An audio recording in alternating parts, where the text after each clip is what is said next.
Hi, I'm Tracy from Tracy's Learning and Coaching, and I'm a life coach and hypnotherapist based in Poole in Dorset. So today I want to talk about how depression and anxiety are how they interact together. In another video I've talked about how adrenaline makes, or anxiety makes adrenaline.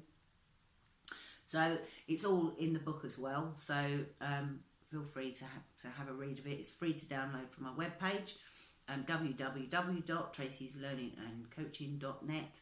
So if you check out the tab that says free copy of my book, you can grab one there. It has got the whole of how this mind swindle works in there. So, but what I want to talk to you today about is how overloading of adrenaline causes depression. So adrenaline is a fight or flight response. How you feel it is you get a lump in your stomach. That's your stomach shutting down. We've talked about this before in other videos. And then your heart's racing and your liver's making more sugar. And it becomes a bit of a cycle because you are constantly looking for dangers, because you are on high alert, because you're dealing with you're living with anxiety, you're living with adrenaline. Adrenaline puts you on high alert to see if there's anything to worry about. Therefore, it's easy for you to find things to worry about because you're on high alert. What if this? What if this? What if this? So the mind doesn't know the difference between what is real and what is imagined. So if you're imagining these things happening, your body is making adrenaline. It's causing you to be anxious. The adrenaline keeps building and building and building. So your adrenal glands go into overdrive because you're continuously making adrenaline. That anxiety state is there all the time. Even when you sleep, your body is giving you a hit of adrenaline. And so you wake up with heart pumping, feeling terrible. Now, you are used to living with adrenaline here. So you run with extra energy because of the adrenaline. So the liver makes more glucose, gives you energy to help you deal with all these emergencies that are perceived to be going on.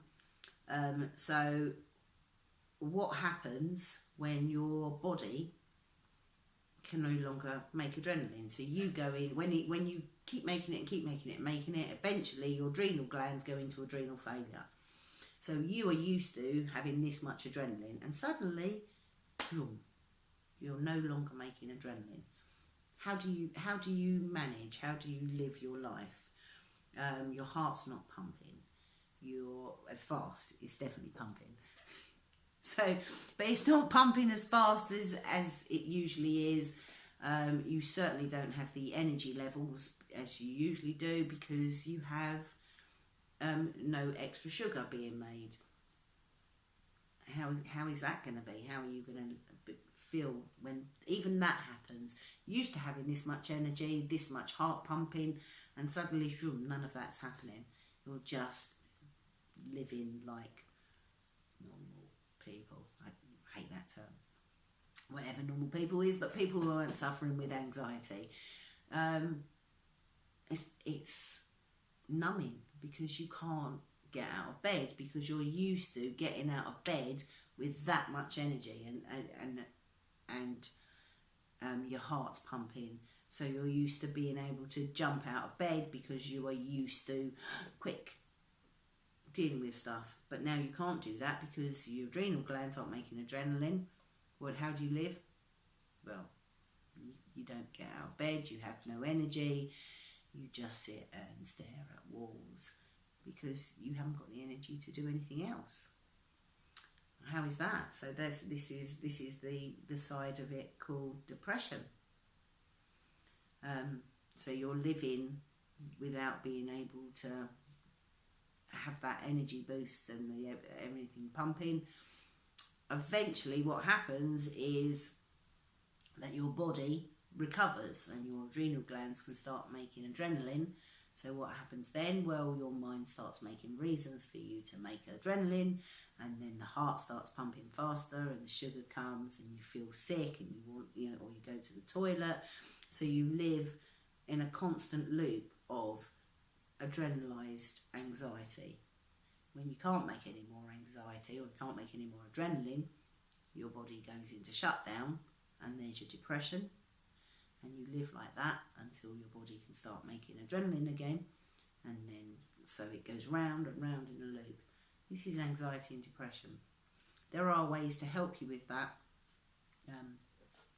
There are things in the body. Just the mind swindle is just the way we create thoughts and images that cause us to behave a certain way, and that often how we fear, what we worry about, actually creates the situation which brings our worries about.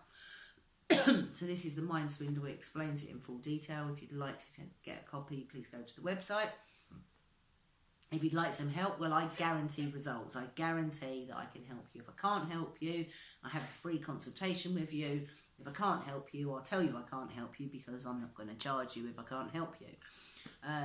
So if I can help you, great, come and see me, and we can have a chat, and I guarantee that you will start improving. I'm not saying perfect in the first session. You might be perfect if you check out my reviews on my webpage. There's loads of people that just have one session and they deal with that.